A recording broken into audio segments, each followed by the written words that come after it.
He's oh my God, what the hell is this? He's gonna try it! And will this be enough? My God, take to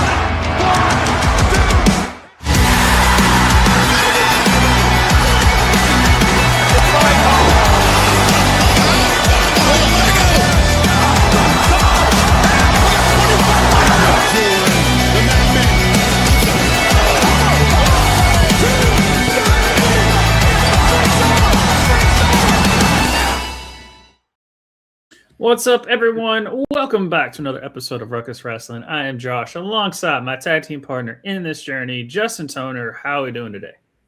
Doing good, sir.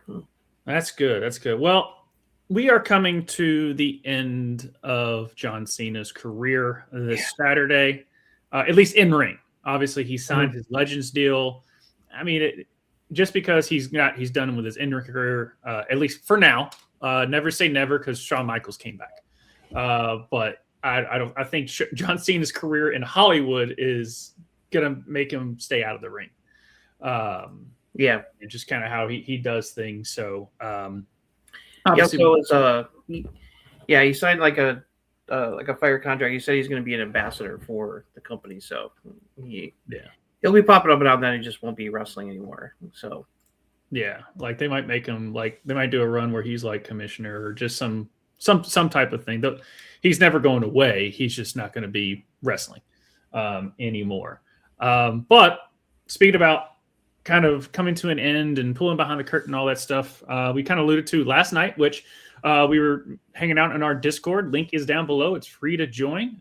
And we were talking about season 2 of Unreal, which when the Unreal was first announced, the pull behind the curtain, people were kind of skeptical about, are they going to break kayfabe, pull behind the curtain, show how the magic's made and all that.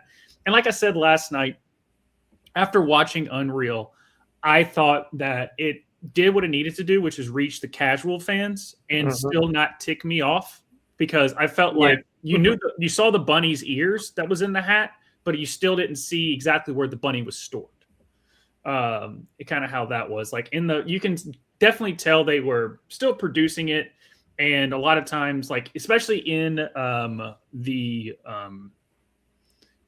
meeting rooms with creative, you can tell there was a lot more discussion that went on there, but they cut it and basically did certain things to tell a story rather than just being like, what do you guys think? Okay, that sounds good, type of thing. And so it makes me excited for season 2 and how they do here. And Justin, I know you alluded to last night, who we got for season 2? Who's going to be highlighted here? Well, per Netflix's announcement, season 2 is going to be 5 50-minute episodes. They didn't reveal all of the storylines they're going to be focused on, but it's going to cover stuff that happened between WrestleMania 41 to SummerSlam this year. The two things they did say that will be covered will be R-Truth getting let go and then getting rehired, that whole fiasco. So that'll be interesting to see how honest they are with how that went down. And the other big one, which is no surprise, is Seth's faking injury to be able to pull off the surprise Money in the Bank cash in on CM Punk at SummerSlam. Can't wait to hear Goldberg's thoughts on that episode. They said that the people who will be featured and interviewed for season 2, no surprise, will be Seth, Becky, Cody, Rhea, Pat McAfee, Jelly Roll. So they'll probably be focusing on Jelly Roll's SummerSlam match with he teamed up with Randy, right? Was Randy versus McIntyre. Was that at WrestleMania? No, it wasn't WrestleMania. I believe it was SummerSlam. Okay. R-Truth, naturally, because of what that whole thing. Io, Naomi, they'll probably Chelsea Green, Penta, and Lyra Valkyria. So that tells me they're probably going to go over Becky's return and turning on Lyra and that whole storyline. It'll probably be something that will be looked at.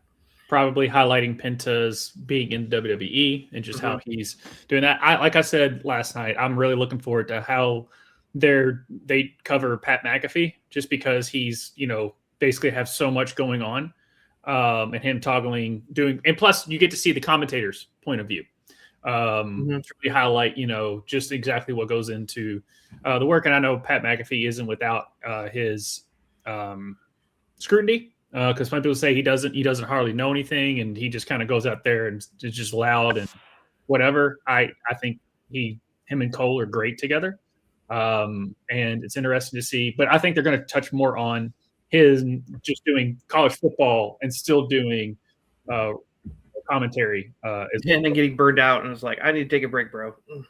Yeah. So now that college football is, I don't know how much obviously he's still got the playoffs and stuff. So I don't know. We'll probably have Pat McAfee probably come in and do commentary. He pop in every now and then as a surprise. Yeah, he'll do like PLEs and maybe like a couple. But I think he's done doing the Raw every week and all that. Yeah. It's just a lot for him to do.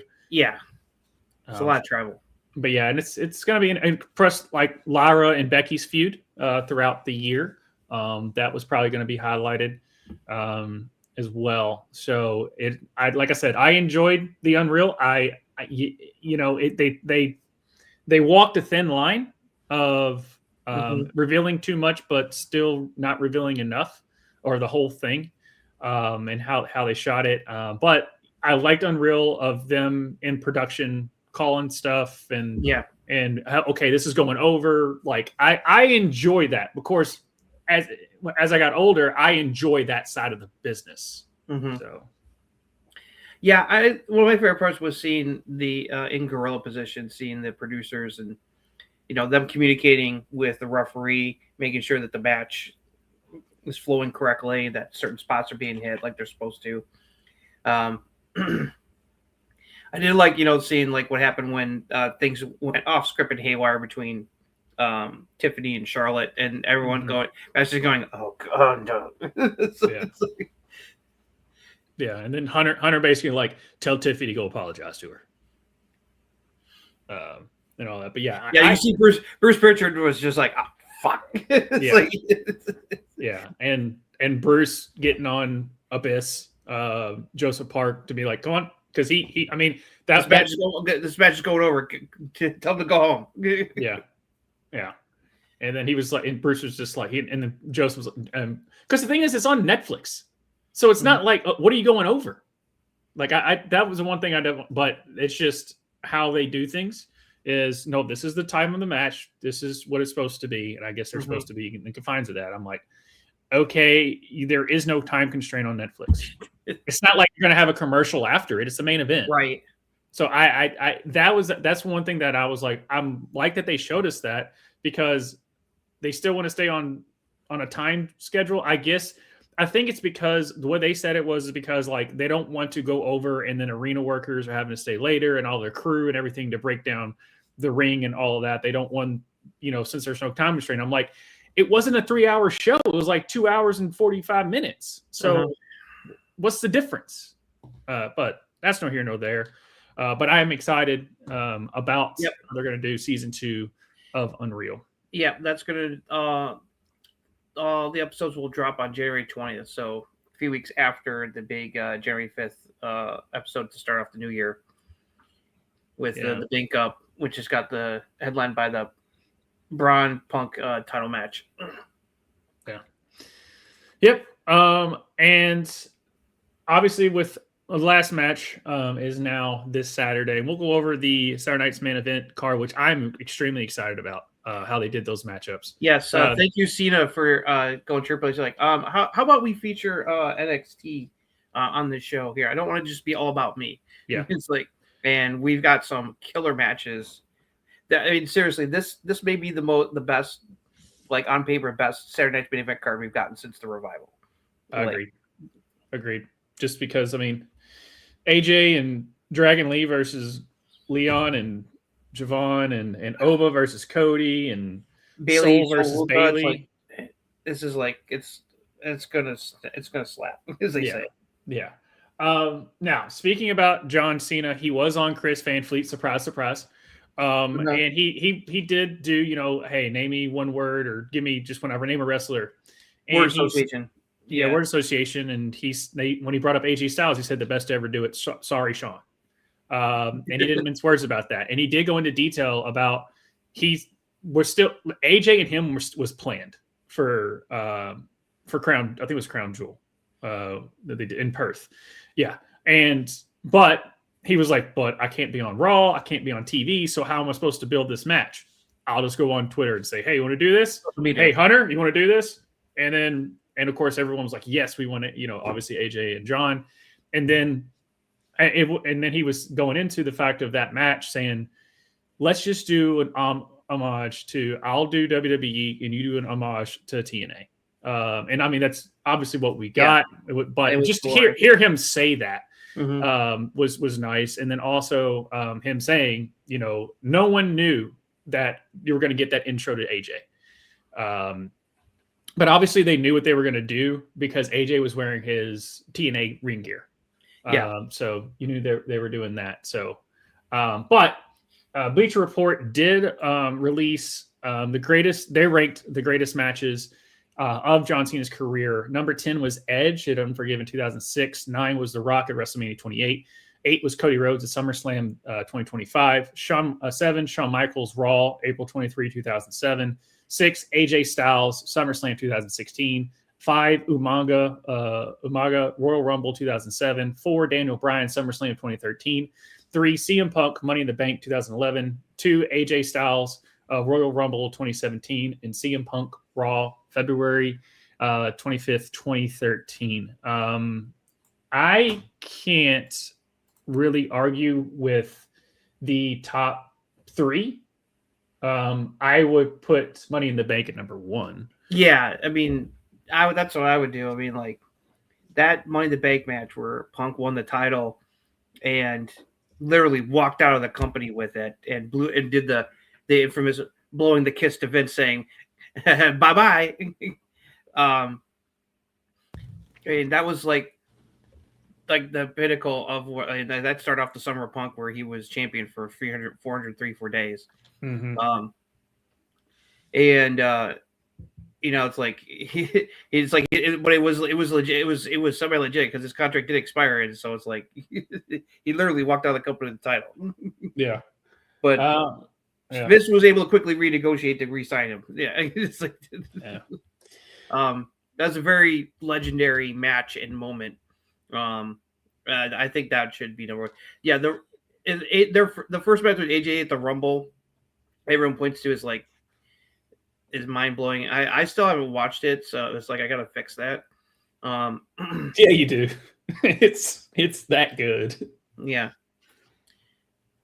The Umaga one. Do you remember the Umaga one? The Umaga one, was that a stip involved in that one? Yeah, I think that was Last Man Standing. I believe that was that. But that was the first time that people were like, "Oh, John can actually wrestle." Like that was the first time that people were like, "Okay, John can actually wrestle." While you're checking on that, I'm surprised that of all the Randy Orton matches that he's had, none of them cracked the top 10, and I kind of agree.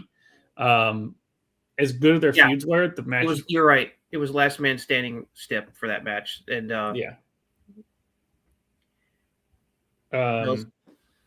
I've seen the highlights of that one. That one was pretty dope. The Cody match from SummerSlam definitely deserves to be the top 10. I would take out The Rock at WrestleMania 28, and I would put the AJ from Crown Jewel this year in the top 10. Now, one I have seen that I think you could definitely argue to being in the top 10 was Cena versus Brock versus Seth for the WWE title at the Rumble. God, was that? Which year was that? Was that? I can't remember. I'll find out. But like that triple threat, I've seen that, and that match is fucking dope. The triple threat between DX and Cena was fun. It's not a top. I don't know if it's a top 10 match, but it was just fun with obviously the moment was Shawn Michaels super kicking Triple H at the time. And it was mainly just, it was cool, but it wasn't, it was more of, I don't know. But that was still a cool moment. But yeah, I would put AJ there. That It Shawn was Michaels. Rumble. It was Royal Rumble 2015, the triple threat between Cena, Brock, and Seth for the title. Gotcha. Yeah, that was good stuff. There, the Shawn Michaels on Raw, that one was awesome. I remember that one. Yeah, I do remember that. That one was off the hook. Yeah, obviously the Daniel Bryan one we all know.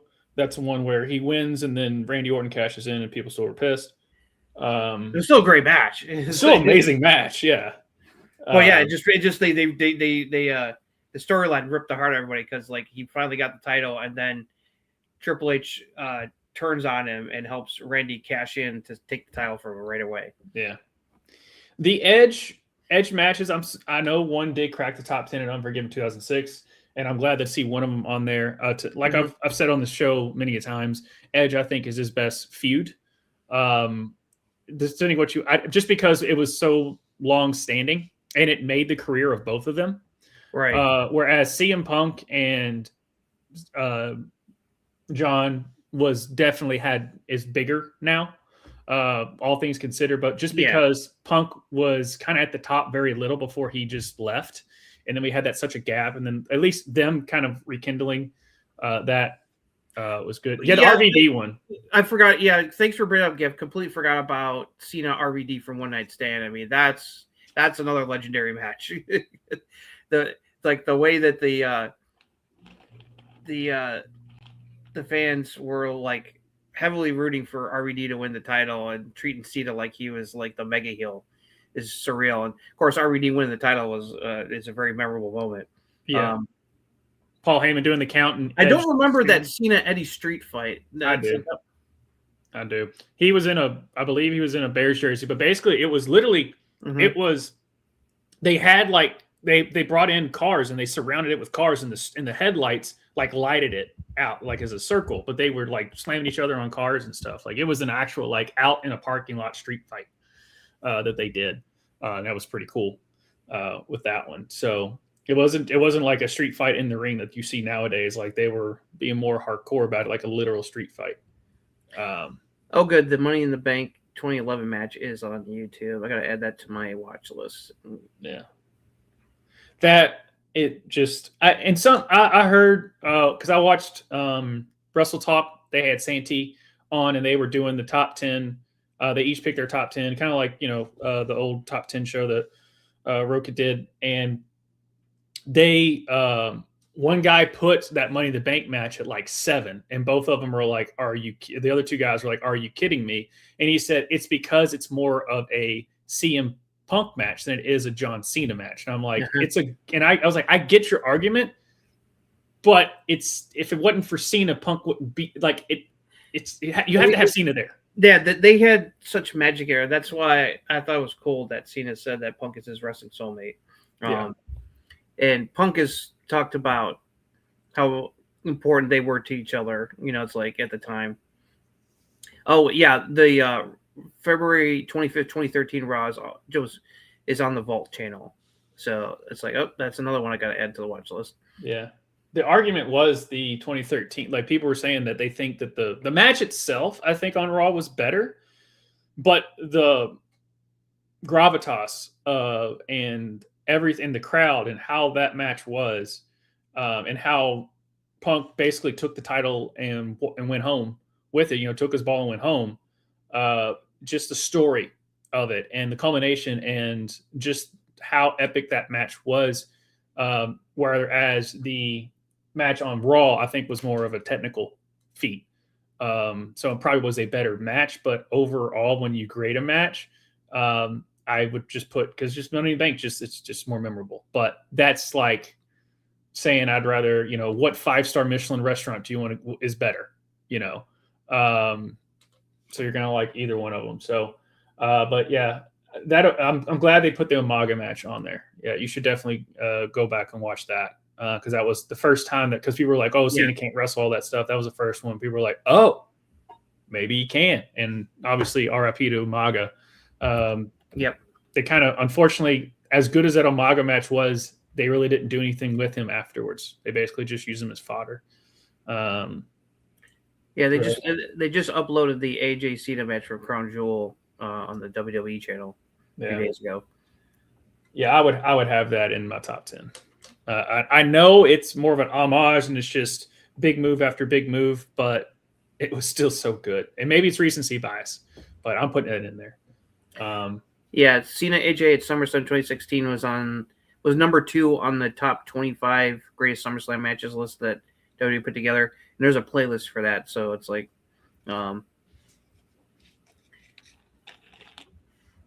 yeah, that Royal Rumble and SummerSlam. When those two faced off each other, because I remember that was when he became heel. That was when he first became heel, and all that. There's the 2017 Rumble match. I found it. Mm-hmm. But yeah, that was when AJ started, like, John brought the best out of AJ as far as his promo skills. Mm-hmm. And they split those two matches. They split. AJ got the first one and John got the second one. And we never, I think we had a rubber match, but it wasn't as the level of those two. Right. Those two were. But, because obviously he was Mr. TNA and all this other stuff. And he was just, obviously one of the greatest wrestlers as far as in-ring work. It just, as John even said, he makes the hard stuff look easy. That's how good he is. Yeah. And still to this day, it makes the hard stuff look easy. But it's a test to chemistry, match, and execution. And that I'm not surprised to see AJ multiple times, and I thought it should have been a third time because every time those two got together, it finally a dream match that we were wanting lived up to the hype. Yep, multiple times. Mm-hmm. So I was delivered. So, any other John Cena matches that come to mind? Well, that always stuck out to me there. Cena really impressed me was at WrestleMania 20 U.S. title match against Big Show, where he fucking gave AAFU to Big Show, which I couldn't fucking believe. I was like, holy shit. I mean, anything with involving the Sean. Of course, the first ever Money in the Bank cash in, where Edge cashed in on Cena to win the title. It was a memorable moment. The Edge TLC match was fun. It wasn't like top 10, but I did enjoy that very much. That one I don't remember as well. Yeah, it was fun. Like I said, it's not what these were. I'm thinking they put The Rock at WrestleMania 28 just because it was it was just more of like, the match of the century and all that other stuff. So I think it was more just the build and all that rather than it just being a great match.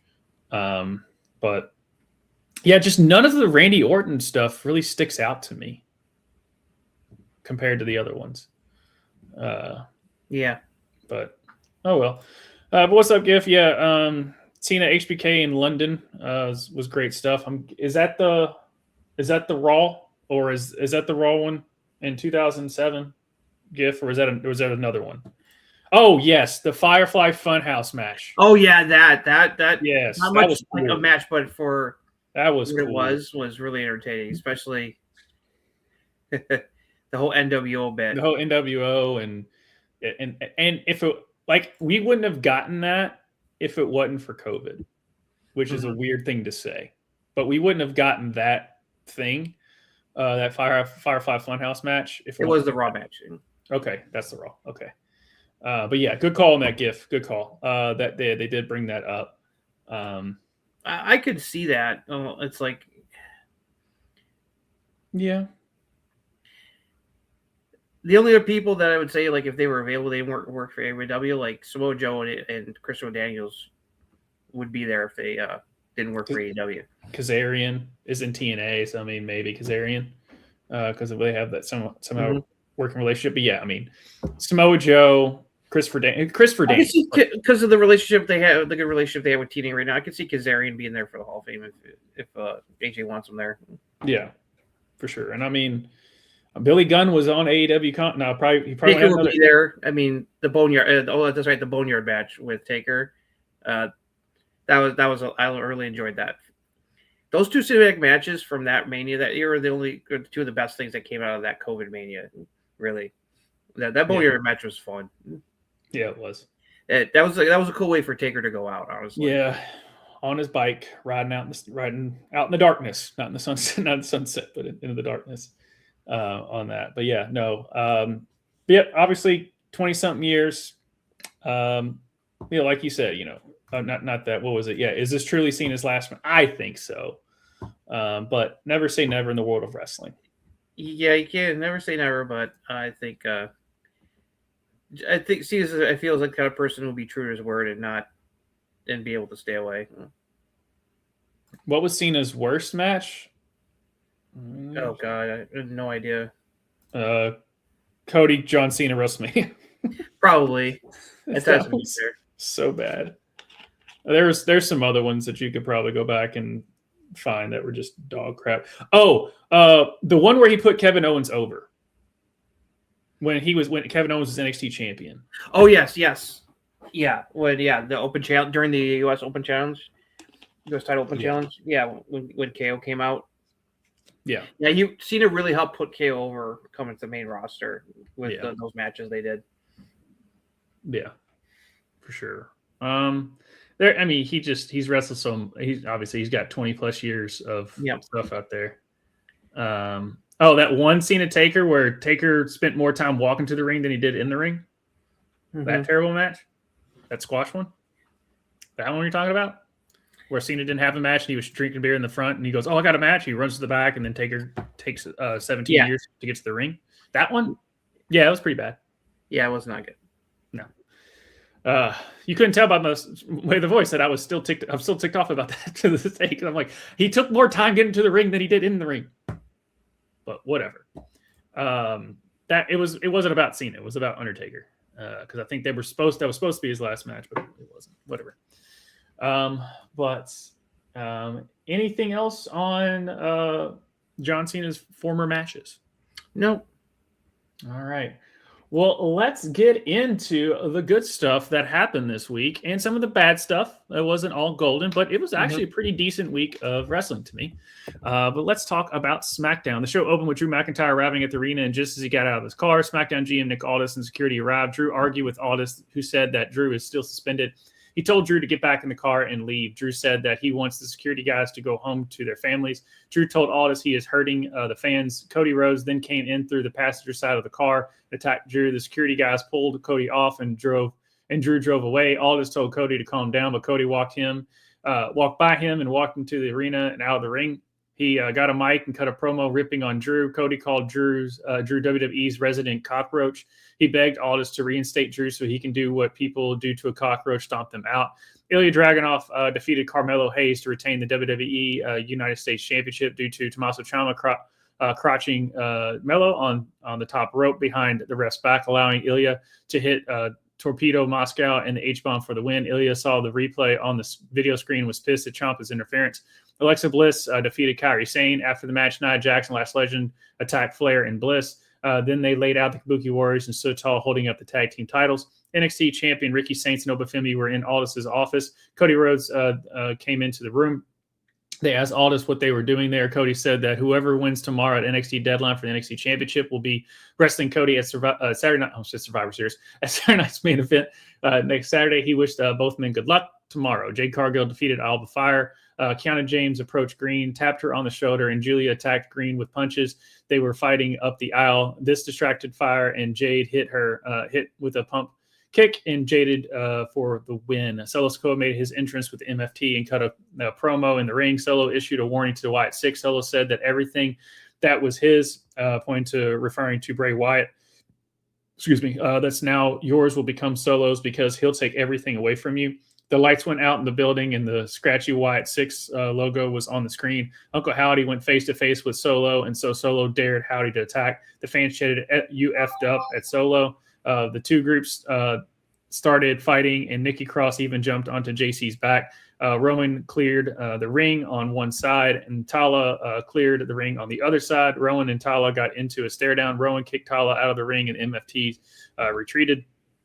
Bayley was in Aldis's office, and Bayley was told that she'll be in action on Saturday night's main event. So Roca walked in as Bayley's opponent at Saturday night's main event. They exchanged some friendly words, and Bayley said she'd watch her at NXT Deadline tomorrow. In the main event, Gunther defeated LA Knight, and the last time is now a tournament final match, and will face John Cena in his final match at Saturday night's main event. Gunther spoken to the camera saying he hopes John Cena was watching because he's going to give up. Gunther and it said Cena will tap out to him as the show ended.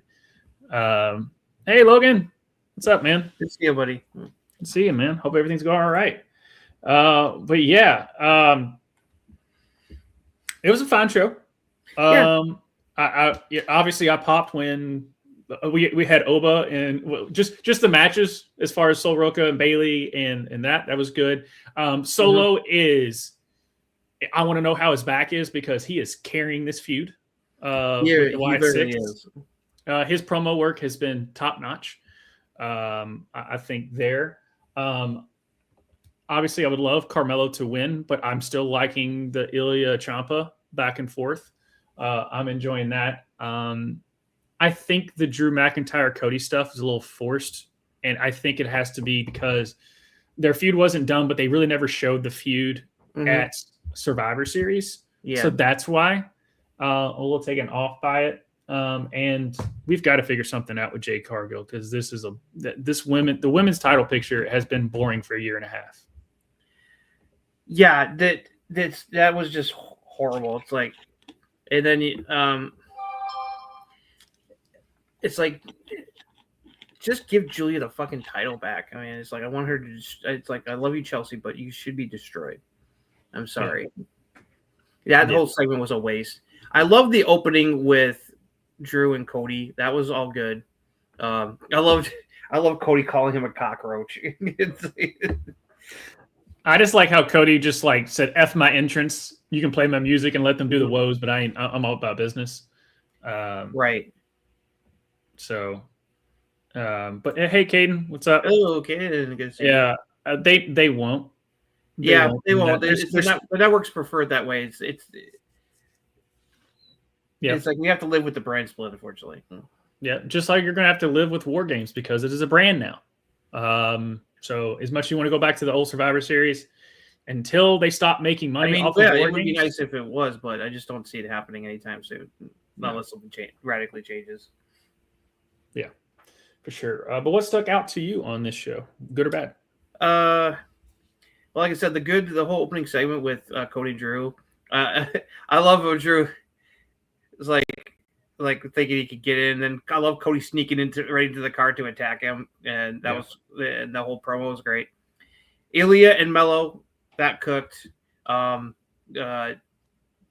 doing a good job of getting heat on Ciampa by having him scream over. And did you hear the crowd support for Carmelo in this match?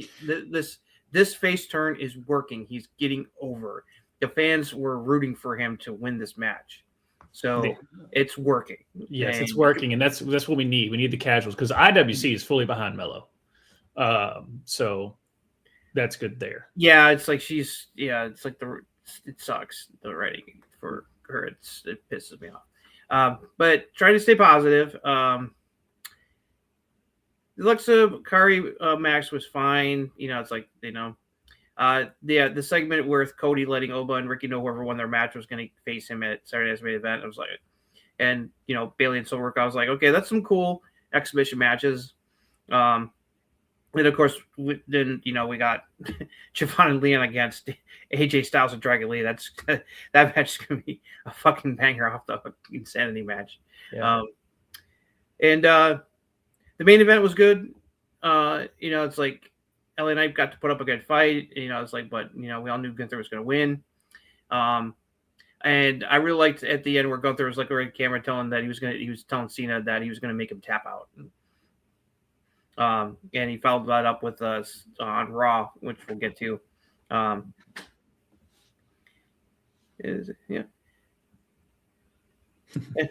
right. Well, that's glad to see you're doing good here. It's nice to see you. Yeah. Know you love wrestling, so glad you could drop in. So yeah, it was all right show. Now, some people, and and maybe because it was just so, of course, Gunther's winning it in the dirt sheets and stuff, but I'm surprised to see as much backlash of them going with Gunther over like LA Knight or something like that. And you see what Gunther does in the ring, at least during this tournament. Like, he gave Solo his best match. Obviously, Melo was awesome. Like, and then LA Knight was fine. It wasn't what Melo and Solo was, in my opinion. But why wouldn't you go with Gunther? You know, I know that was my pick at the beginning. And I just don't see who else you would have his last match as, because the person I want his last match to be is on AEW's contract, which is Edge. So might as well have Gunther do it. I just don't like the fact that once Gunther won, we had no promos between the two. That's the only thing that I didn't care for on that. So I know you weren't too big on Gunther being his last match, but of what we were presented with that tournament, I don't have it wasn't. I don't have a problem with Gunther Cena as his final match. I think that's great. It's just that the tournament setup was too predictable. Was my problem. Gotcha.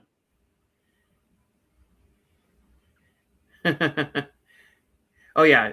I think he's mentioned before that he wanted to use War Games for a long time, and Vince kept telling him no. So once Vince was gone, he's like, that's why he got to use NXT, because it was an NXT and Vince didn't care. But once Vince was gone and he was running the show, that's why he moved. He didn't hesitate to move War Games to the main roster. Yeah, and once Nick Khan got a hold of it, he knows how to sell that shit. Yeah. So you can sell War Games to a crowd. I mean, Survivor Series you can still sell, but War Games is going to sell a lot more than just 5v5 tag match. It's just going to sell more to cities because people, like that step. I don't like the builds to them. I think they're lazy. That's the problem with them. It's not really the matches themselves. I just think it's like that's where kind of like Limit Shaver was kind of like the thing in the middle, and that would be a good concept. And also, even though the War Games matches in NXT were a lot of fun, Sean and them came up with the Iron Survivor Challenge, which we're going to get to in a minute when we talk about Deadline, which has turned into what I have to say one of my favorite gimmick matches in WWE, honestly. Yep. I'm glad they got rid of that damn cup. Oh, that thing was terrible. That's a stip I'm glad they don't do anymore. That damn trophy, whatever it was. I just couldn't know. The Heritage Cup, the Heritage Cup, thankfully, is over with. Yeah. I tip my cap to the effort, but it just doesn't work. Then they added the speed title, so it's like at least the speed title I can understand. But the Heritage Cup, it's not, that stipulation doesn't work in the world of wrestling. Mm-hmm. It just doesn't. One thing I just saw this before we get to NXT Deadline. At the Video Game Awards, they dropped the first teaser for the Street Fighter movie, which features Roman Reigns as Akuma and Cody Rhodes as Guile. I took a quick peek of it because it's only like 45 seconds while you were doing the recap. It looks like fun. Okay. I mean, it better just look like fun because that's all it is. I'm not expecting, Oppenheimer. The fight action looks good. The fight action looks on point. Okay. And the Cody's Guile hair is definitely on point. I'll say. So it's like, check it out when you get a chance. It's all over the net now. It's on YouTube. And if you want to, on Discord. And if you all want to go see, see Roman Reigns' voice acting, you can see him and CM Punk in Zootopia 2, which is out now in theaters and making a lot of money. Thumbs up for me for Zootopia 2. Yep. Zebros. I still like that. Go back to guys that's watching. Go back to War Games, and when at the end when he helps. I like that idea, Ken. Yeah. But yeah, if you go back and watch the War Games where he helps CM Punk up, CM Punk mouths Zebros, and they do and Roman just shakes his head. You can't see it because it's the camera's to his back, but he just like fist pumps him. Yeah, that everyone like went Zebros when they did the fist bump at the end of War Games. On that, but yeah, no, I thought this SmackDown was fine. Yeah. It still has the same It still got the same problems, but there was still some good stuff on it. It's a lot better than it has been. Yeah. As far as week to week. Yeah. What are we doing with Sami Zayn? Yeah, I don't know. I think maybe they're giving Sami a little break. Maybe he kind of deserves it. So I'm sure he'll be back soon. Can we just put him in the title picture, please? Yeah, seriously, please. I just don't. Anyway, I mean, he's got to be one of the favorites. It's like I know there's talk of that Braun winning the Rumble, which I'm like, no, give Braun the fucking belt at January 5th Raw, please. I love CM Punk, but just like belt the man now. I mean, it's like, but because it's in Saudi Arabia, you have to consider maybe as Sami as a possibility of winning as a dark horse. Mm-hmm. Yeah, I mean, Jay winning last year, we were like, yeah, he'll probably. I told you, he'd make. There were some people who said it might happen, and it's like but that was a hell of a surprise. It's like it's like if you dig through the archives here on the channel, you'll see our live reaction to the Rumble earlier this year, and that was a lot of fun. Yeah, we didn't care at all. No, there was no reaction. Yeah, we were pretty mellow about it. No, we were just as excited and surprised as everyone else. So let's get to a WWE that was actually really good and honestly blew Survivor Series out of the fucking water on NXT Deadline from Saturday. Yep. At Deadline, Obafemi defeated Ricky Saints to win the NXT Championship for a second time. The two shook hands afterwards in respect. Kendall Gray defeated Sol Rocco, Lola Vice, Kalani Jordan, and Jordan Grace in an Iron Survivor Challenge match to become the #1 contender for the NXT Women's Championship. The ladies were all tied at 2 falls each in the last minute. In the final seconds, as Grace and Jordan brawled outside the ring, Kendall Gray came off the top rope and hit Lola Vice with the shades of gray for a pin just before time expired for her third fall to win the match. JC Jane and Fatal Influence came out on the stage to stare down with Kendall in the ring. Ethan Page defeated Mr. Iguana, who has an iguana. Shout out to Ollie over at Wrestle Talk, to retain the NXT North American Championship. Izzy Dame defeated Tatum Paxley. Boo. Main event, Javon Evans defeated Miles Bourne, Leon Slater, Joe Hendry, and Dion Lennox. Okay. Yep. Okay. No. One day. We're not going to summon Joe Hendry. Yeah. In an Iron Survivor Challenge match to become the #1 contender for the NXT Championship. With all 5 men tied at 1 fall apiece, Javon was able to small package Miles Bourne and pin him to get to 2 falls just as time expired to win the match. Afterwards, Obafemi came out to have a stare down with Javon when suddenly the lights went out. On the video screen, we see someone walking toward the camera on a bridge, and it was Tony D'Angelo, who has been off TV for months. Suddenly, Tony appeared in the ring behind Javon. As he turned to face him, Tony hit Javon with the spine buster. He then dumped some black chunks of cloth on him as he stared at a surprised Oba to close out the show. That's the first time that I've seen Oba like startled. Yeah, he was. Well, it's because of the history with Tony D. He's like, besides Ricky, he's like the only one who's ever been able to beat Oba clean as a sheet in a match. But no, we were expecting that when the bridge thing happened between the stare down between Ricky and Oba leading into Deadline. So I'm glad that we got that. But yeah, overall, solid show. Was surprised to see Oba going over on Ricky because we were expecting him to go to the main roster. But the way things are going, I don't think Oba's not going to be on NXT for very much longer. No, I think this title run is like they wanted to give him the belt at least one more time so he can join the elite 2-time NXT Championship Club alongside the likes of Nakamura, Finn Balor, Tommaso Ciampa, Braun Breaker. It's a very short list, just like it's a very short list for JC's only one of 4 women who ever won the NXT Women's title twice, besides Roxy, Charlotte, and Shayna. Yeah. So, so he's an elite company, being a 2-time NXT champion. Plus, Oba versus Cody is. They couldn't. Yeah, I mean, like Oba and Cody is more like ooh la la. It's like for us fans, we know the the friendship and history between Ricky and Cody, but Cody versus Oba, that's a money match, and it's gonna be very to see what we're gonna discuss about, like how that's gonna go down when we discuss the Saturday Night's main event card at the end of the show. But yeah, no, I was kind of a little bit surprised, but then I was thinking like, well, that means maybe Javon's probably going to win the Iron Survivor. Maybe he's finally. It's like, well, I was right, but how that turned out for him, we'll get to that to NXT because things didn't exactly go as planned for afterwards. But I mean, the two matches in between the Iron Survivor matches, I thought were solid. You know, it's like, yeah, Ethan Mr. Ronaldo is good for what it was. It wasn't that long. I did like the storytelling in the Izzy Tatum Paxley match with Izzy and Cullen keeping playing mind games, and using the dolls, you know, which is one of her things against her to cause her to lose a match, and so that's going to help some character development where Tatum's got to overcome this, and it's like we got more of that on NXT where she's like I ain't done with you guys yet. It's like so, but listen, the Iron Survivor matches, both of these matches were absolutely fantastic.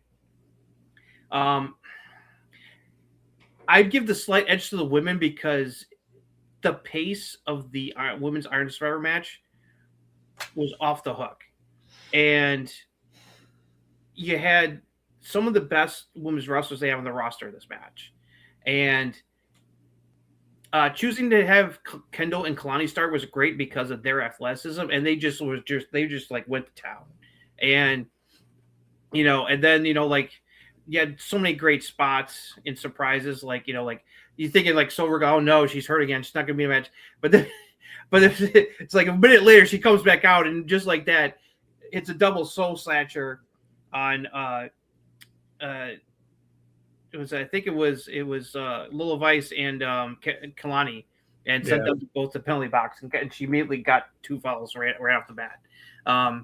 Soul doing the soul snatcher from the stairs. Yeah, the leaping soul snatcher off the steel steps was quite the spot. That was a risk. But the winner and star of this match was the Evolved Women's Champion Kendall Gray, and talk about someone getting the rocket strapped to her in a quick fashion, but it's the right move because, dear God, this woman is amazing. Bold prediction: Kendall Gray will either be the Iron Woman of the Royal Rumble, or at least be in the Final 4. That's my bold prediction for Kendall Gray, because she definitely will be in the Royal Rumble. I don't think there's any question about that. But you know, they might do what they did with Roxanne last year, which is having her, you know, be the Iron Woman, being in the match the longest, or at least be a Final 4, because there's Kendall Gray is inevitable. For like we talked about before, Kendall Gray, the last time I saw a female wrestler that smooth, and that quick and that athletic, was Stephanie Vaquer. Yeah. So it's like I like JD for New York put it best. Like, it's rare when you see someone who's as young as her be this good this fast. I mean, like, she's like Stephanie Vaquer level smooth in the ring, where it's like she just moves like effortlessly, and it's smooth and crisp. Shout out to like last week where she did that flatliner move. It was like I'd never seen a counter into a flatline like that before. She's got a great finisher, and the fact that she did it off the fucking top rope to win the match, that whole finish was fantastic, because like her and Kalani were in the penalty box and didn't get out until like the last like 20 seconds. So you're like, and one of my guesses was correct. I knew that Kalani and Jordan Grace were going to cancel each other out because of their ongoing feud, and that's exactly what happened. It's like they both ended up distracting each other by brawling, which cost them a chance to get one more fall, and that opened the door for Kendall to get that last pin on Lola Vice to win the match just before time expired. And the fans are getting behind her. It's like I'm like, just put the belt on her. I was like, it's like go for it. It's like she is going to be, if they keep this, if they do this right, and I know with what HBK has done before, I trust them. She's going to be a fucking star. Like, when she eventually hits the main roster, like, and she continues to prove this, like, imagine the matches she's going to have with some of the people that are already on the main roster. It's like, and the whole friendship and relationship with Ren Sinclair and the No Quarter Catch crew definitely helps is bring out her character. And we need more promo work, but the character's definitely there, especially if you watch like the whole Wednesday videos that she does with Ren Sinclair. It's like you can see her personality coming out. She's got quite the background. She and like they showed a lot of that in during the pre-show. There was an interview that they did with her, and she talked about her background, that she grew up a wrestling fan. She loved WWE, big Cena fan. And that she went and that's what she wanted. And she went into amateur wrestling, and was quite good at it from what I've read. She wrestled both men and women. So she's got that amateur wrestling background, and it shows. And she's only 24 years old. And she's just fucking good already. Just imagine what she's going to be like in a few more years. Yeah. And speaking about women's and indies and all that stuff, shout out to Bailey for what she did. For having the Lodestone seminar for the women. Yeah. I know we didn't bring it up in the news, but shout out to that. For those who don't know, Bailey had this huge seminar that basically, as far as I know, Bailey basically paid for it on her dime. Had a lot of, obviously, Rhea, like all the top females out there doing, Even Cena showed up for a day to help. It was all about bringing young women's wrestlers together to help encourage and, prep them to, get better. Yeah, like Bianca, Rhea, Natty, Ivy Nile, Roxanne. Who else was there?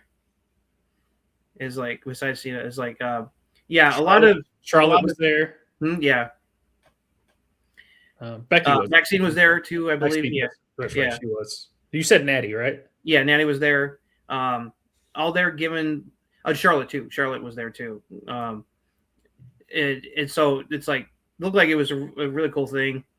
So props to Billy, and it sounds like it's probably going to become a regular thing each year. So that's really cool. Bailey loves giving back to and supporting women's wrestling in general, and that's why she's awesome. Yeah. And I hope it to be that was amazing, because I didn't even know about it. Next thing you know, you saw this stuff all over social media, and she was saying how much, like, she said John was there and he stayed there. Like, he was there for like a good 8 hours. He was like there for like most of the day. Yeah. So I mean, you say what you want about John Cena's in-ring work and him being pushed and him being shoved down our throats sometimes for 20 years. The dude understands the business. But just quickly back, Kendall Gray is amazing. Quickly become a fan of hers. I'm fully on board with her beating JCJ to New Year's Evil. Just go ahead and pull the trigger, and run with it. She's amazing. Yeah, and the men's Iron Survivor was a lot of fun. Mm-hmm. Javon winning what I thought was the right. But it's like I was thinking, it's got to be. It's the only two people that made sense to me was either Javon or Joe Hendry. But I figured they want to go with Javon because, especially after Oba won, and like his history with Oba, it's like it would make sense that Javon would get the title shot. And but everyone got to shine. I mean, like it's like if you had any doubts that Joe Hendry is popularity is winning, it's like nope. It's like that. It's like the two most popular people that match were Javon and Joe Hendry. So it's like Dion Lennox was fine. Yeah, not bad for his first singles outing. I thought he was pretty solid. We know Miles is good. We know Leon, and Joe and Javon are all great. Having Javon and Leon start was a smart move so that they could just do their shit. Joe coming in last was great because that really fired up the crowd and they went nuts. Leon's contract, I think, it's through TNA is through like mid 2026. Like it still has a while to go on that TNA contract before WWE takes him. So at this point, it's like because of how much they're utilizing him, it's kind of the same thing with Joe Hendry. It's like it feels like it's with Jordan. It's like they're very high on him, and they are definitely would like him to jump on over, just like Jordan and Joe Hendry did. So don't be surprised if that happens. It's like, because he's amazing. But and then as we predicted, with the tease of the bridge behind Ava during the contract signing, Tony D return. Definitely feels like he's shed the Mafia gimmick because I think the black chunk stuff because like that was in the box that Ava got in her office, and then he dumped that on Javon and also on Ethan Page on NXT this week, which we'll get to. I think that's like what's left of his hat. Yeah, I think that's what I was thinking too. That was his fedora. That he's shed. He's no longer the Don. He shed the Mafia gimmick and is doing something else. And I guess we'll find out more when he finally decides to speak, which he hasn't spoken yet. But I thought in NXT cool. was when he did that to Ethan. I thought that it was like a microphone, and he was going to say like 2 words, but nope, it sprinkled the stuff. Yeah. On it. So he's back. I'm glad he's back. We just have to wait and see what his agenda is because he's.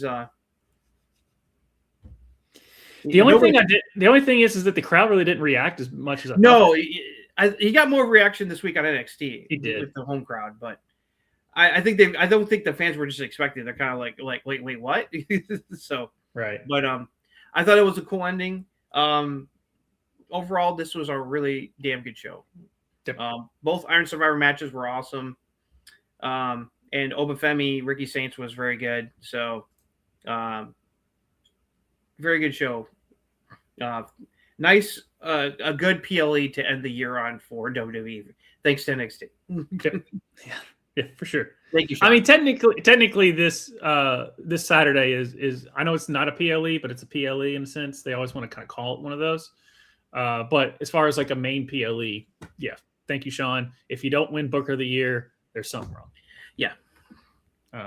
So, all right. Raw. Gunther opened up the show in the ring to cut a promo on John Cena to hype up their match at Saturday night's main event. Gunther said that in 5 days, he'll be the final opponent in the career of John Cena. Gunther said beating Cena on Saturday is not enough for him. He's going to break his spirit. He's going to squeeze him until all the hustle, loyalty, and respect leave his body.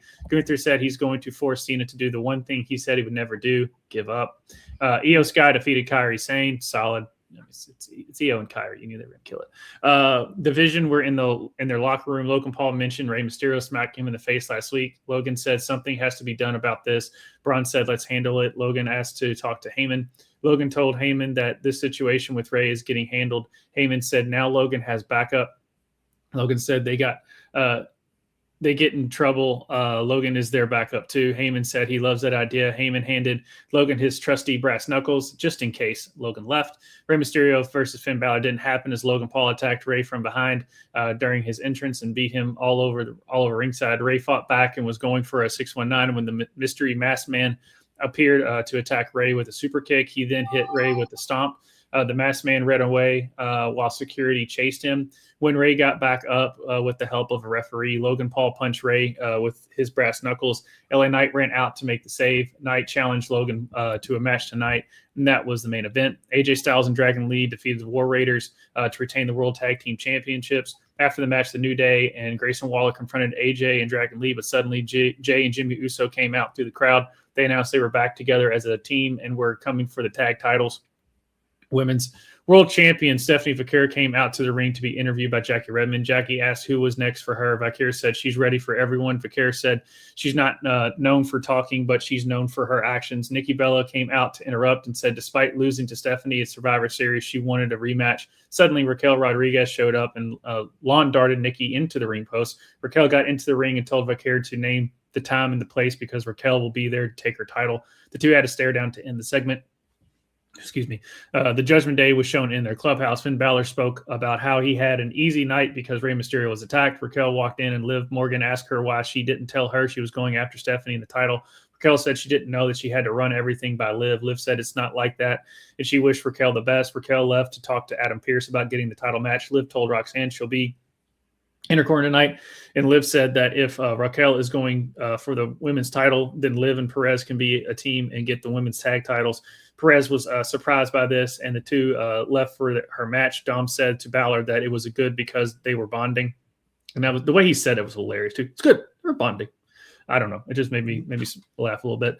Roxanne Perez did defeat Lyra Valkyria thanks to Liv kicking Lyra in the face when the ref was distracted and Roxanne hit her pop rocks for the win. Roxy and Liv celebrated the win and shared a hug. We got another video of women's IC champ Maxine Dupree training with Natty in the dungeon to prepare for her first title defense. And in the main event, Logan Paul defeated LA Knight thanks to the masked mystery man striking again. He attacked Knight outside the ring while the ref was distracted by Heyman. He hit the stomp on Knight on the commentary table. Logan put Knight put Knight back in the ring and hit a frog splash on Knight for the win. After the match, Logan held up Knight and Braun ran the ropes and speared Knight. Reed went up and hit 2 tsunamis onto Knight. Heyman got a mic and cut a promo. Heyman said that on January 5th on Raw, you will have a new heavyweight champion of the world, and his name is Braun Breaker. Braun then proceeded to cut a promo, once again ripping into CM Punk.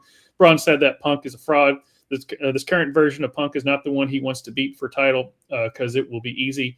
He wants the Punk from over a decade ago who was WWE champ for 434 days. Braun said if he doesn't get that version of CM Punk, he's going to destroy him, break him, and while Braun is at it, he'll take Punk's wife too. LA Knight was shown getting checked backstage, but Knight said he wasn't done yet. That led to Bronson Reed and Logan Paul going backstage after him. Back in the ring, Braun spoke into the camera at CM Punk and said it would be 1 spear, 1, 2, 3, instead of a few more times because they're trying to make it a catchphrase.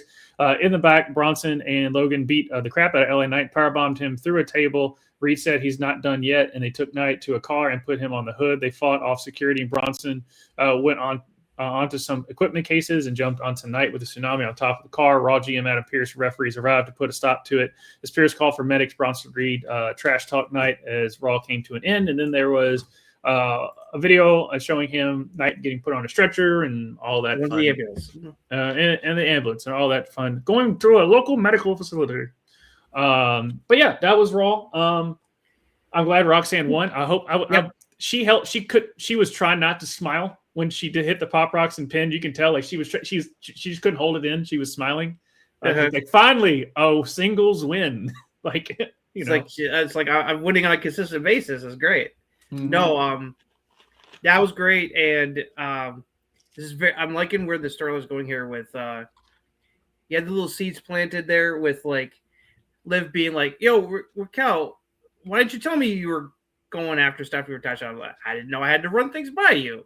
Oh, no, that's okay. It's okay. It's all cool. Right. You go get it. Yeah. So, Roxanne, you and me, we're going to go for the tag titles. What? Yeah. They're bonding. And Roxanne's like, okay. Yeah. So, now Roxanne and Liv are all buddy-buddy. It makes things very interesting. How long all this happy joy is going to last? I don't know. I think they just buried Nikki Bella. Raquel fucking killed her, man. Yeah, they just buried Nikki But Bella. props to Nikki for selling the being thrown into the ring post like that. Yeah. She sold like she'd been knocked the fuck out. Yeah, and ever since Kevin Nash made the statement about him telling Raquel to work bigger, she has hit that next level. Her in-ring stuff, but maybe because she just got back and there was ring rust, and finally she got her legs back under her. But ever since then, and her and Roxanne been paired up, she's been putting in some solid work week in, week out. I also loved her subtle heel touch because she's from Houston, Texas, so she was wearing a Houston, Texas t-shirt in Kansas City just to rub it and the salt into the wounds for Texans being KC over the weekend. That was a nice touch for Raquel. Yeah. Okay. What do you want to go to next? Because I obviously have other thoughts. I thought the Gunther opening promo was really good to hype up the match, promising that he's gonna break Cena and make him give up. Something that he says that he won't ever do. I thought that was nice. We got a lot of advancement with this Masked Man storyline. The mystery Masked Man was all over the place. It's like he helped Logan Paul not once but twice. It's like. Have you noticed the Masked Man's different? Yeah, and there's on purpose, so that way we won't know to make the surprise a little more. It could be Montez Ford. That's been thrown out there. Could be Montez Ford. That's a popular theory. That's a little bit out there, but that's out there. That's way out there for it to be Montez. I don't see that happening. I don't either. And people think it's Jericho. I think it's like, no, that's not going to happen either. No, no, because the thing is, if it ends up being Austin Theory, I think that when that got floated out there that it was Austin Theory, people were like, eh. And so maybe they're now like, okay, let's just drag this out and make the right decision. Right. And they're going to take their time because I think we're going to get the reveal at the January 5th Raw. That's when he's going to get unmasked. Yeah. Because it's clear that he's aligned with the vision. I mean, he's helped them out multiple times here. He helped them win War Games. He helped out Logan against Rey Mysterio and then helped him beat LA Knight in the main event. So it's like, it's very clear that he's working with the Vision, despite Heyman's protest to the contrary. Yeah, and I mean, it's interesting to see that Logan Paul, when he joined the Vision, is back to being I'm like loving actual this new version of the Vision now that Logan Paul's part of it. He just fits in like a glove. Yeah, he does. This faction is fantastic now with Logan added in. So whoever's going to be revealed as the Mystery Man as the fourth member, the Masked Man, hopefully will be a good choice. Because I'm liking the threesome of them right now with Heyman. It's like it feels right. And they really made a statement. I mean, like Braun cut another great promo, and then they fucking destroyed LA Knight. Bronson Reed just tsunamiing the fuck out of him. Redoing the Braun Strowman on the car spot was a nice touch. So we should see how long LA Knight's going to be off TV to sell this attack. Yeah. If for some people are like, oh, they're burying LA Knight. No, they're not. No, they're not. They have big plans for LA Knight in 2026. At least that's what I've read. I don't see this as a burial. This is on purpose. It's a storyline. Yeah, I mean, it was 3-on-1, like or 3.5, whoever the Masked Man is. We had some good matches here. Like Io Kyrie was good. The tag match I thought was fine. That one botch. That was the only thing about that. Yeah, match. But at least the fans gave him some love for it's like for it. I'm really enjoying AJ and Dragon Lee as a tag team. Very they're much. Really gelling. And it's definitely helping Dragon Lee get more over with the fans. I think was the point. And so it's a win-win. And they're getting to go against some great tag teams. And now the Usos are back together and back in the tag match, which I think is a good thing. Yeah, and it's already been announced. It's already been announced that Usos and New Day. Yeah, so Usos New Day renewing their rivalry. I like that too when they were just like, we don't not really know who you are, but we know you are. There's a difference this time because like back in the day, it's like they were the heels and the New Day were the bay faces. Now it's flipped. Yeah. I think this is just leading more into Jay losing and flipping out. Yeah. So I'm not mad about. Jimmy said that he reached out to him because he's worried about him, and he's like, "How about we like get back together and we can write? This will help right the ship." And so we'll see what happens. But it's just kind of weird how like Jay's going through this losing streak and flipping out, and on AEW we've got another top stars losing some of their muster and stuff like that. So, I'm liking these videos with Maxine training with Natty in the dungeon. I think I like them. It's showing that she's really putting in the work to be a good fighting champion. So it's like Ivy Dow's going to be in for a surprise when she gets that title shot coming up. I hope it's a gear switch because what they're showing is like, okay, Maxine is badass and she's nothing to be messed with. Cool. But then she comes out to her entrance music and it's like, hi, I'm Maxine. Like that's how it's presented. And then you're showing these vignettes of her switching. So I'm hoping it's kind of like that, but then she has that extra gear. And I think that's what they're going for. I hope so. So that's kind of the hope there. The only thing like I told you about last night, the only thing with that main event is it felt all over the place at some points because they were trying to show LA Knight and then Braun Breaker's cutting his promo and then it flips back to LA Knight and them attacking while Braun's still doing his promo. So it's like, they could have worked a little better with the intercutting. But his promo, I loved it. Mm-hmm. Not as good as the one last week, but it was still really good. The fans were going ooh when he brought up saying like he was going to steal AJ for it's like ooh. I like that. I loved how it's like I loved his energy where he's like I want that CM Punk. I don't want this Punk. It's like I'm down on my knees wanting, begging for the old CM Punk. Braun is just killing it on the mic right now. It's just fantastic to see. This was a good Raw. That's a lot of storyline stuff. Some good matches. Looking forward to seeing where things are going to go here.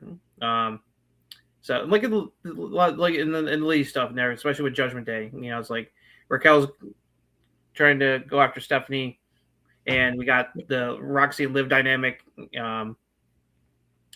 I was very pleased. Yep. And besides, also shout out to Lyra and Roxy, those two have the kind of chemistry where they can't have a bad match. Yeah, their NXT matches were great. Yep. So shout out there. And then, all right, let's move over to Dynamite and Winter's come. I forget.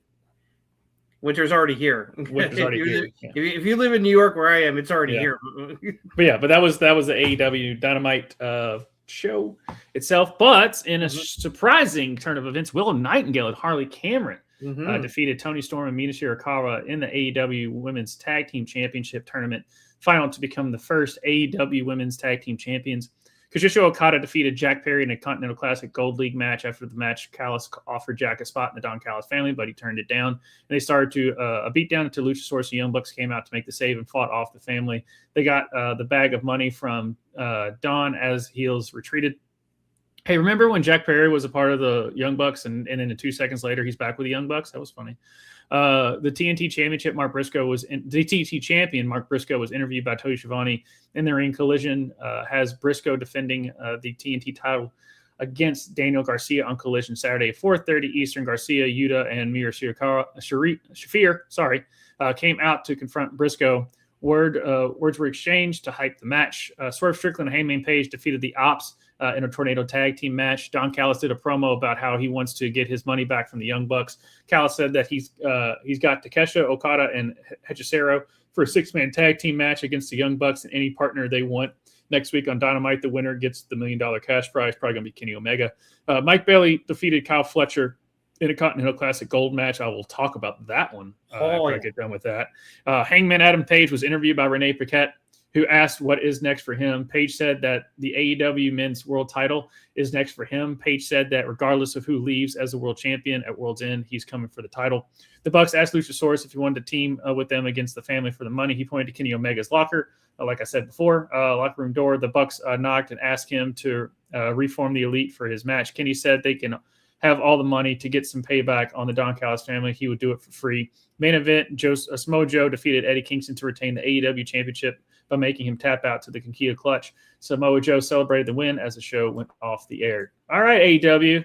Okay. When you get into your Continental Classic groove, it really freaking works. And then everything else on the show worked. Yeah, I mean, like, Okada Jack Perry was really fucking good. But then, like, Kyle Fletcher and Speedy Ball Mike Bailey were like, hold our beer, ladies and gentlemen. It went out and had one of the best TV matches of the year. Holy shit, was that the crazy part is we had 2 of the best TV matches of the year, and another one's about the one we're about to talk about. Yes. On NXT, yeah. On NXT. But that match was off the fucking hook. But Kyle Fletcher, if you didn't think he was going to be a star of all stars like we figured he would be, and then Speedball Mike Bailey, how we were hoping that he wouldn't be lost in the shuffle, but he seemed like one of those type of talents that would be lost in the shuffle. And this Continental Classic, AEW, like I said before, AEW knows how to do a tournament. Yes. And this is their version of the G1. Yeah. And it works because even if you lose, it doesn't really hurt you as a superstar or wrestler or whatever you want to call AEW wrestlers. It doesn't really hurt them, but it still showcases, and that's what a tournament's supposed to do is showcase each wrestler's talent. And this was gangbusters. Yeah. I ended up enjoying a lot of this show more than I expected.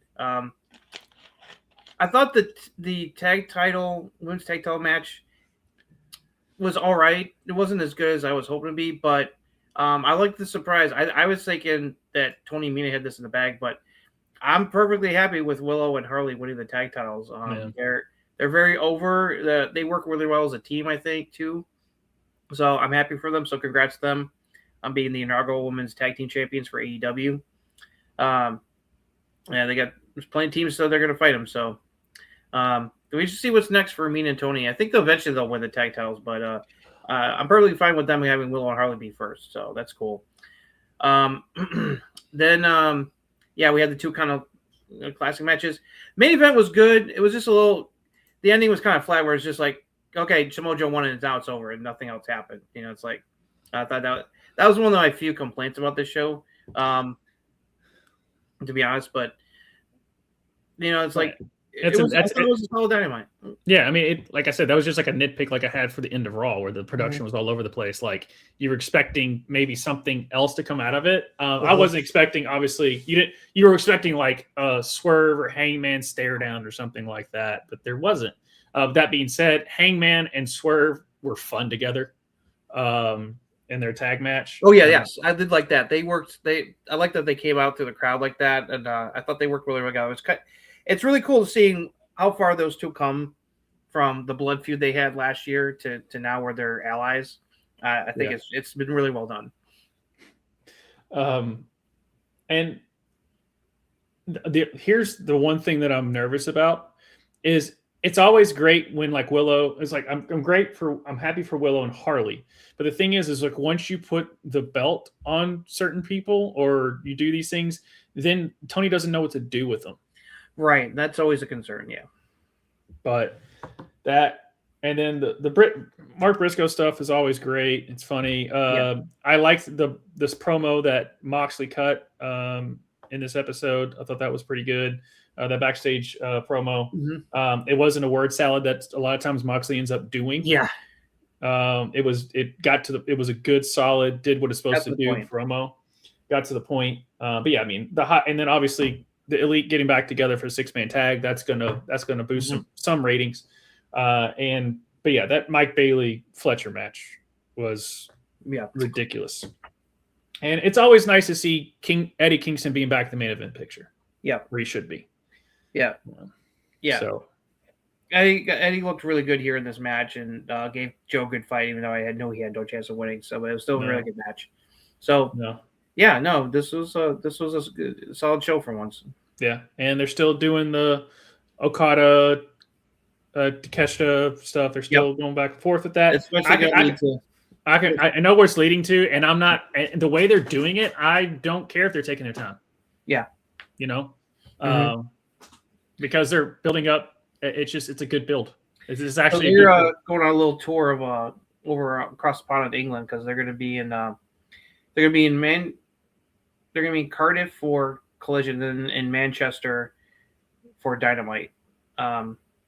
So I mentioned the start time because normally Collision is on at 8, and so they moved it to the afternoon because of Saturday night's main event. It's like it's like that was a no-brainer. So both the Collision and Dynamite are going to be pre-taped because of the time difference. So it won't be live, but they'll be pre-taped and aired at their normal time. So it'll be fun. All right. Yeah, it should be fun. And let's move on to NXT, and then we'll wrap up talking about Saturday night's main event. All right, on NXT, we kind of alluded to a couple of things that happened on here, but now we're actually going to talk about it for real. New NXT champion Oba Femi opened the show in the ring for a promo. He said that Ricky Saints momentarily knocked the ruler off his throne at No Mercy, so congrats to Ricky for that. Femi said that NXT is not the same without the ruler on top. Femi said at Deadline that he rose from the ashes and reclaimed his title. He talked about facing Cody Rhodes at Saturday night's main event when Ricky Saints came out. Ricky said that he's not going to fade to the back because he's putting all his bets on his heart and fighting back. Ricky said that the record show, it's Ricky won and Oba won, so now Ricky wants his rematch. Javon Evans came out and said he's on fire. He's locked in and ready right now. He doesn't want to wait until New Year's Evil for his title shot. After winning the Iron Survival Challenge, he wants Oba for the title tonight. Ricky talked to him, really tried to talk him out of it, asking him if he was sure he wanted to do this. Javon said he is, and Ricky said, okay, go for it. Oba said he's never been afraid of Javon, and every time they have wrestled, he's beaten him, and it will become no different tonight. Oba said, game on. And Ava later made it official for the main event. Kalani Jordan defeated Jordan Grace. NXT Women's North American Champion Blake Monroe came out for her open challenge for the North American title. A lot of women came out wanting the shot, and as the referee held them back, Thea Hale snuck into the ring and applied the Kimura lock on her, and Blake tapped out. There was no referee in the ring, and the bell never rang. which was kind of weird, but it was still cool at the same time. Shiloh Hill defeated Lexus King. Ethan Page came out to cut a promo in the ring. He talked about his greatness and how he's on top. The lights went out, and there was once again was the walking video of Tony D'Angelo on a bridge. The lights came back on, and Tony D was in the ring behind Page. Tony spiked Page with a spine buster. Tony tossed some black materials onto a fallen Page in the ring. Dion Lennox, Miles Bourne, Joe Hendry, and Leon Slater were in the office of NXT GM Ava. Ava informed them that since Javon is using his title shot tonight, next week will be a four-way match between them, and the winner gets an NXT title match at New Year's Eve. Hold on. Excuse me. Her explanation was that they were all tied at deadline. It's a fair way to determine the next challenger. Sol Roca defeated Ren Sinclair. Zarya had been watching the match from the stands and left, and Sol ran after her. Fatal Influence then made their entrance for a promo after the match in front of Kendall Gray and Ren in the ring.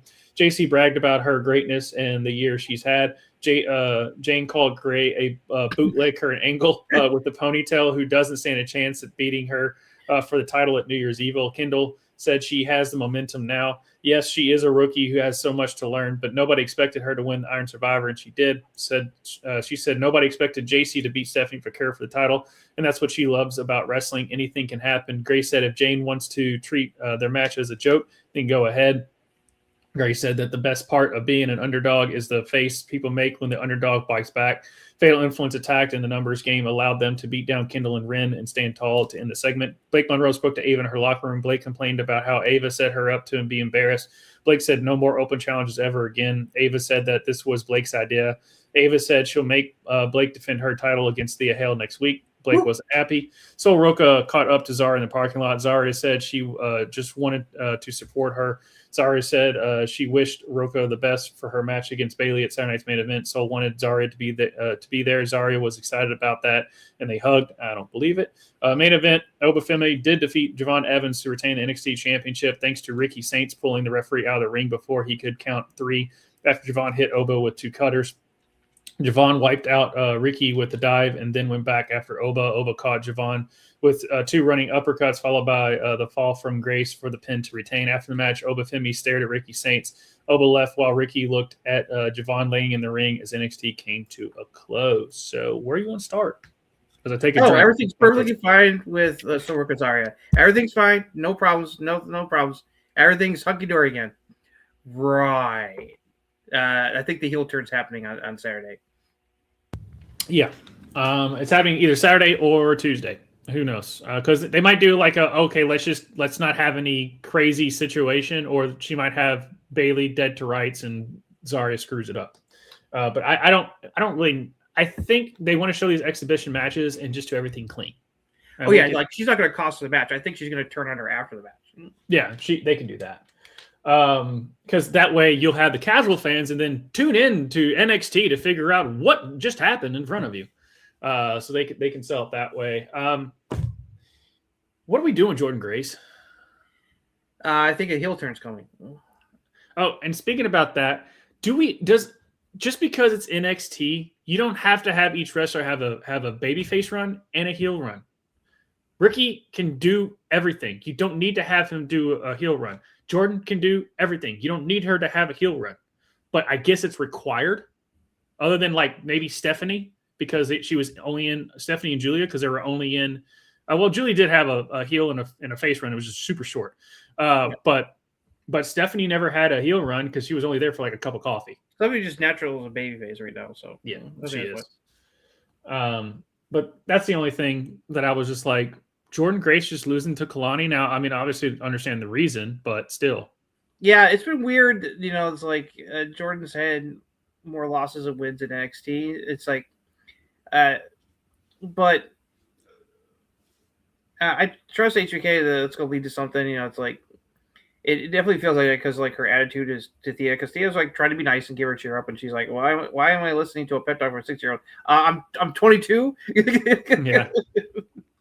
I love Thea's response. I'm 22 years old. Yeah. I appreciate the renewed Thea push. It's like her against Blake should be a lot of fun next week. Mm-hmm. That whole segment though, I didn't like how that turned out though. I'm glad that the match is happening, but you say you're gonna do an Oba challenge and then you completely like nope, psych. That was really weird. I didn't like that. No. How that was handled. I like that we got the other participants for there in Survivor are going to have a 4-way since Javon used his title shot early, so that we'll still have a NXT title match. So someone's going to get Oba at New Year's Evil. What do you think? Do you think it's going to be Miles or Joe Hendry that's going to get the title shot? Miles, maybe Miles.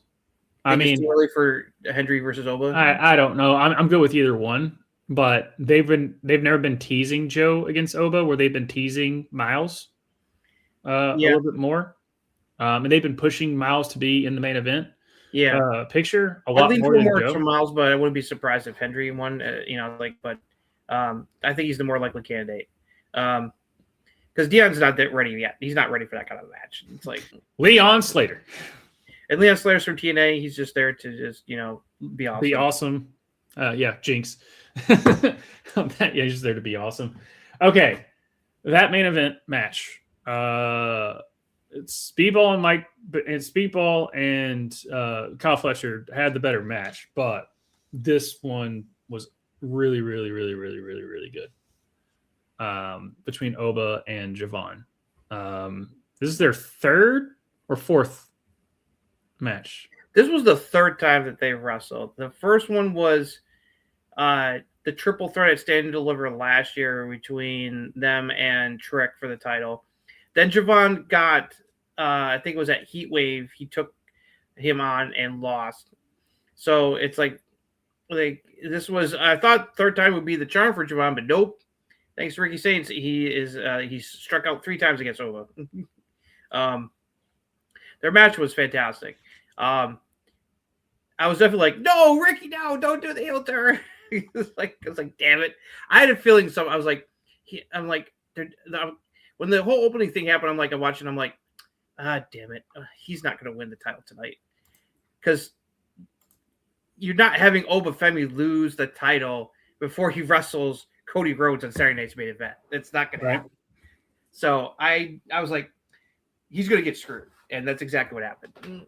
Yeah. So we'll see what happens because now he's going to have beef with Rookie. I don't know if it's a full heel turn yet, but he definitely did it out of jealousy. He's like he wanted his rematch, and he didn't like that Javon jumped ahead of him. I mean, it writes itself. He wanted to be the one to dethrone Oba, not Javon. Mm-hmm. I mean, it's not lazy. It just makes more sense. It does. Yes. And that way it's not like Oba just beat Javon clean. It gives you obviously it's going to be leading to a triple threat to where Oba would lose the title without actually taking a pin. And then he goes to the main roster is my guess of how they're going to do it.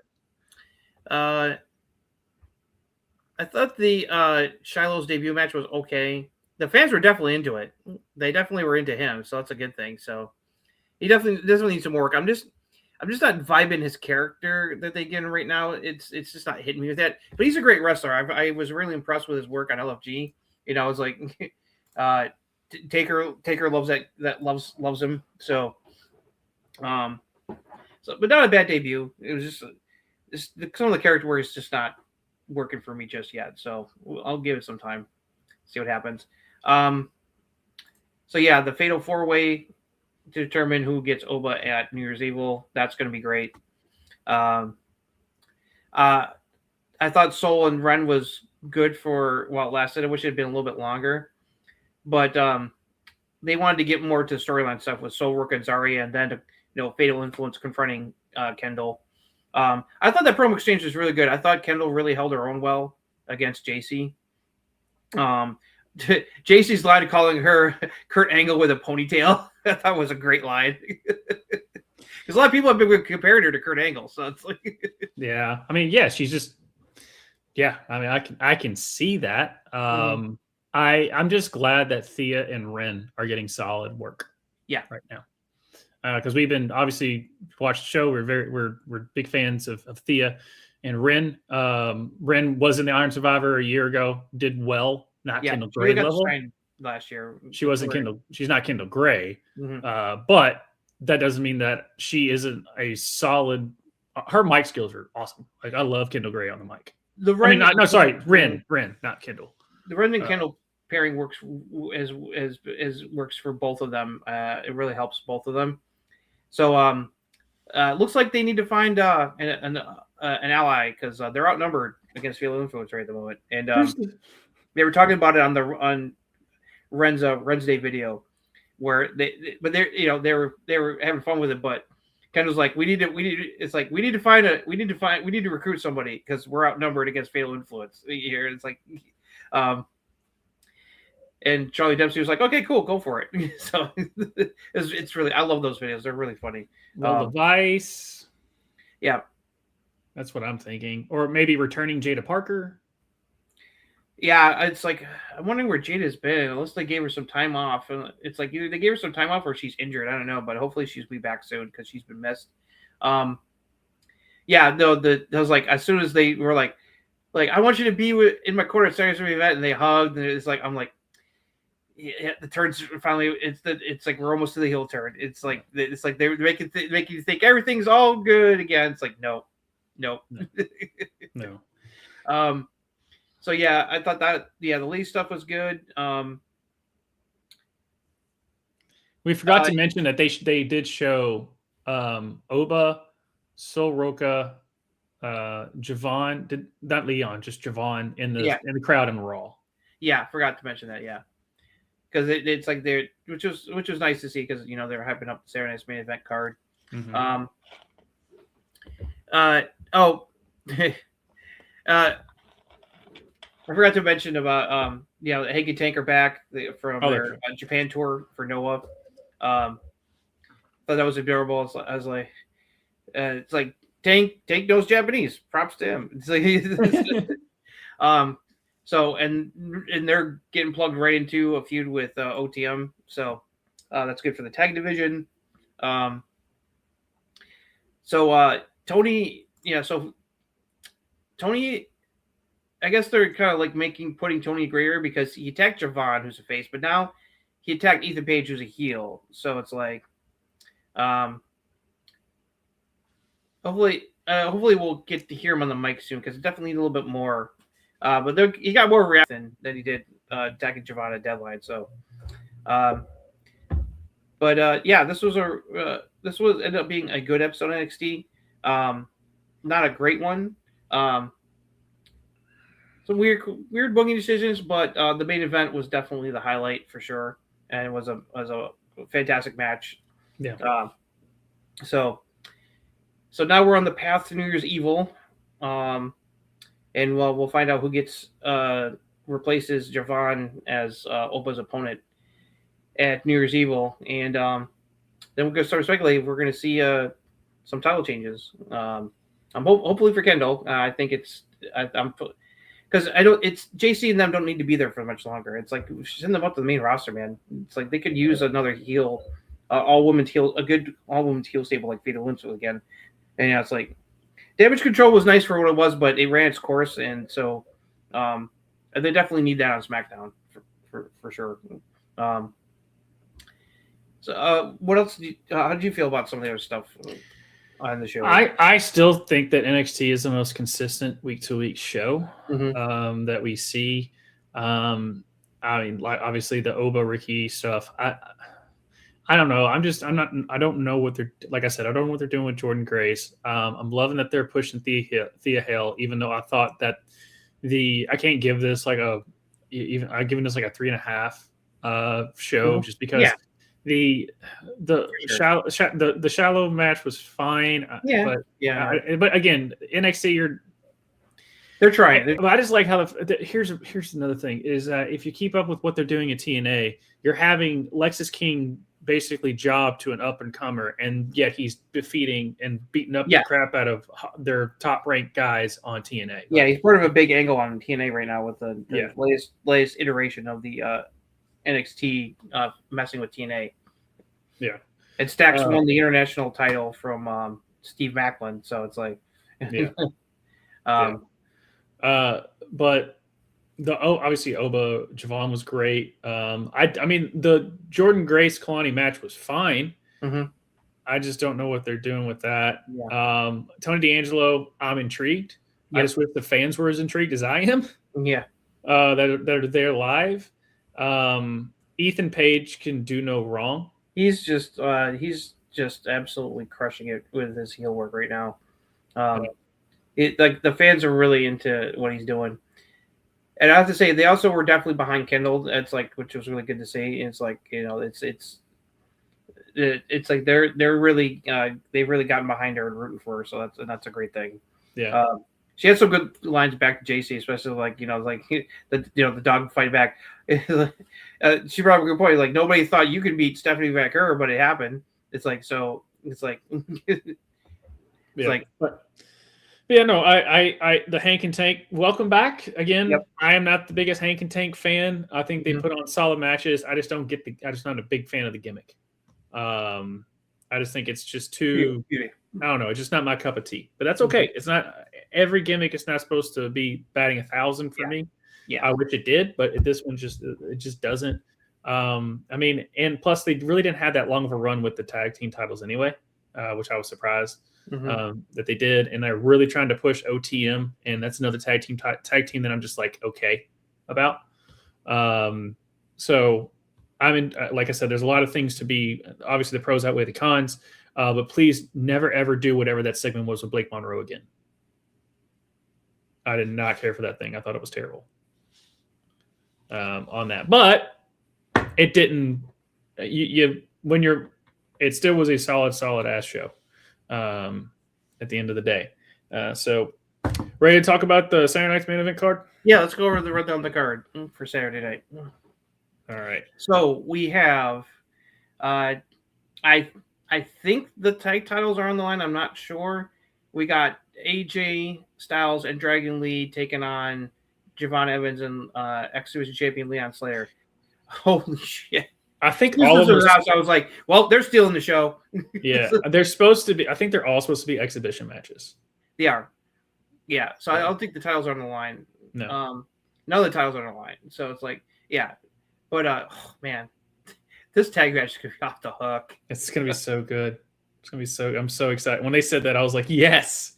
I was like, they announced that after the Oba Cody, and I was like, that's going to be awesome. And then they announced that, I was like, that's going to steal the show. I think I see, though, AJ and Dragon Lee are probably going to win. Yeah.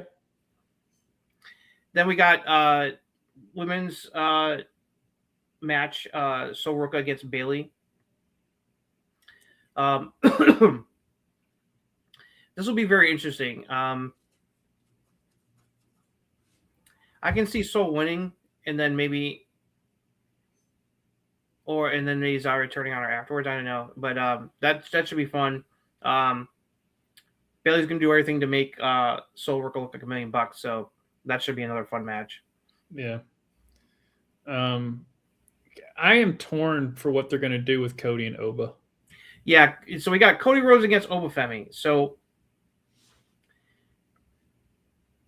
there's only two results that should happen.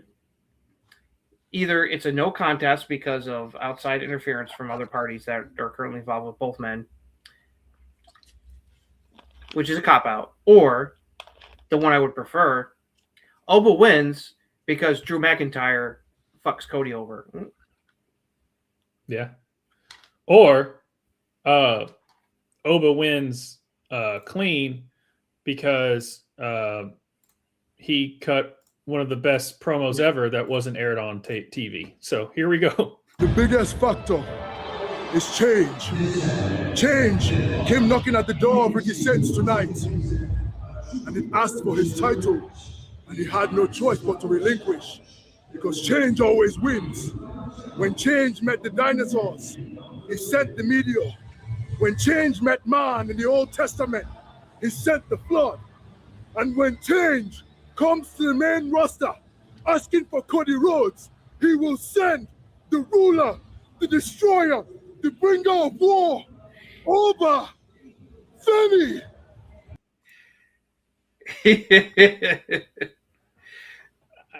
That's such an old school promo, but it did what exactly it was supposed to do. Either way, the right call is to have Owen to put him over.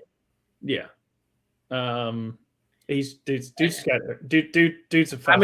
I think the most likely thing is that Drew is going to cause shenanigans that will cost Cody the match to fuel their feud. After what happened, especially on SmackDown last week. It's just tough for them to pull to do that and have Cody. Cody wouldn't mind doing it. No, Cody would not mind losing clean to Oba. It's just whether or not they're willing to pull the trigger. So either way, that match is going to be fantastic as well. And then we've got John Cena's retirement match, his final match. John Cena against the Ring General, Gunther. Now, apparently, the rumor is this is going on first. Which I think is a very fucking stupid idea. So, one or two things. I'm with you. I think it's, at the end of the day, while this whole thing is because of John Cena and Gunther, and you have your casuals tune in to watch John Cena and Gunther. Why they're not going to stick match? Because then it'll cause people only there for Cena to turn the fucking thing off. Right, or you don't have anyone. But that came from Meltzer, and he's or you don't have him open the show, and then no one tunes in until that match. Basically, like you're at a I can understand the argument for both, but it's literally John Cena's last match. Why would it not be the main event? Right. Like I don't. You kick it off with Cody Oba or the tag team match, Bailey and Soul in there in the middle, John and then it's going to be a shit ton of vignettes about John Cena's career. Unless they want to have Cody Oba be the main event. Yeah, and which they could. But I'm like I said, like it's either gonna be John and Gunther at the end or Cody and Oba at the end. I would go with John and Gunther. John and Gunther, because that is your Undertaker, Shawn Michaels match, and then by the way, you've got Triple H and Jericho that everyone's like, I don't really care about that match anymore. Like that's what they're going to feel about Oba and Cody, and I think you're doing them wrong for the match that I think they're going to deliver. I would, because the thing is like leading up to the match, they're going to just show, like I was saying 2 seconds ago, like they're going to show a bunch of John Cena vignettes throughout the show. Yeah, like the show writes itself. It's pretty damn on simple. Yeah, I agree. So I'm not worried about that. Now the big question is, should Cena win his final match, or is Gunther going to take him out like he did Goldberg and add Cena to his list of victims? Honestly, I don't think it matters who wins and who loses. I would think John's probably going to win, but as we know, when John Cena puts over people, they really don't do shit after he does that. Austin Theory didn't do shit. Solo Sikoa, we know what happened with that. So John putting over Gunther, he really doesn't need to put over Gunther. Gunther's already over. Yeah, so I don't think he's going to tap though. I think if I was going to do it, I would have Gunther win, but make him Cena pass out so he doesn't give up. Yeah, I mean it's going to be the whole thing of Gunther's going to get the upper hand and say you're going to have the Roman Reigns style match of him just talking shit to him the whole time. Yep. Of just being like, "Come on, John, you're washed. We know you're done. This is your last match. Just give up. Do what you're supposed to be doing." Because like, if Gunther won't get hurt if Cena beats him in his final match, so I think it's going to be an awesome match though. This whole show on paper looks to be a banger. Yep. Yeah, it really has. Really does. So I'm looking forward to Saturday. Looking forward to Saturday. I'll have family in town, so I'll have to watch a replay of it later on. But hopefully I'll be able to catch it at real time. But I'll make sure too that I'll not post spoilers in the Discord. That if you're you can post spoilers because I typically turn notifications off on that channel, so that way I don't get spoiled. For that. So you should be okay with that. But I'll probably be watching it a little bit later for that. But there's going to be, those Cena shirts that's good. That Cena shirt will probably sell so much.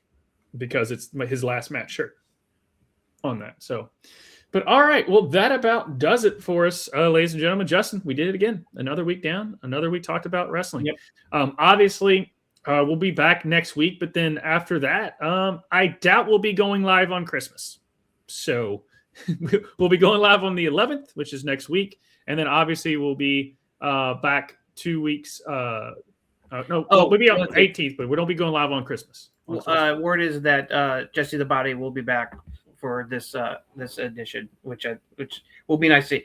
Which would make sense. I mean, there's probably going to be a lot of people popping up for CENA's final match here. So, yeah, for sure. But like I said, yeah, you'll see us here. You'll see us next week on the 18th. But then after that, it's Santa Claus is coming to town, and we won't be live then. Yeah. But we'll be back on.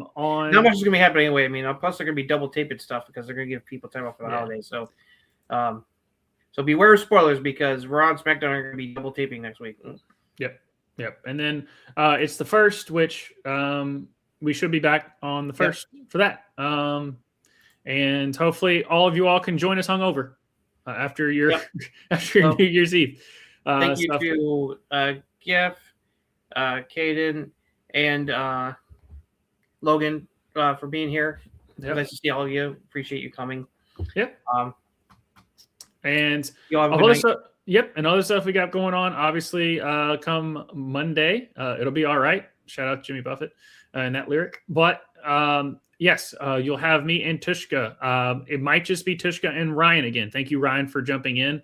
I've got some things going on that Monday night, that Monday during the day as well. So I don't know if I'll be able to join Tushka for Fantasy F around. But that still will be going. We still plan on going live at 9:00 Central, 10:00 Eastern. We will be back, like I said, doing Ref Sports Wrap It Up. And obviously, me and Sol will be back breaking down Bracket Bitches to celebrate not only her MLS team winning the MLS Cup, but also her winning another bracket and me losing another bracket because yay me. On that. So stay tuned on those things. And then on our book club, we are tackling the Stephen King novel that has just been, that the movie just came out a few months ago, The Long Walk, is what we're doing on our Rev book club on that one. So like, subscribe, ring the doorbell for wherever we go live. And join us over on the Discord. As we said, link down below. We'd love to have you all over there. Logan, it's great to see you again. Glad everything's going well. But we love, our Discord links down below. Logan, love to have you over there as well. And Justin, we did it again.